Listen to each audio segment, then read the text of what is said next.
أعوذ بالله من الشيطان الرجيم.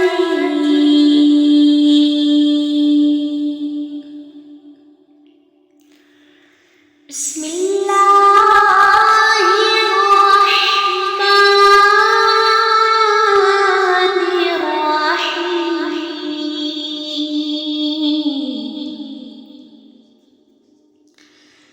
قل أعوذ برب الفلق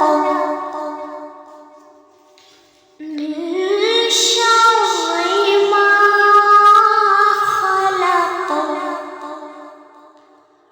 ومن شر غاسق إذا وقب ومن شر النفاثات في العقد ومن شر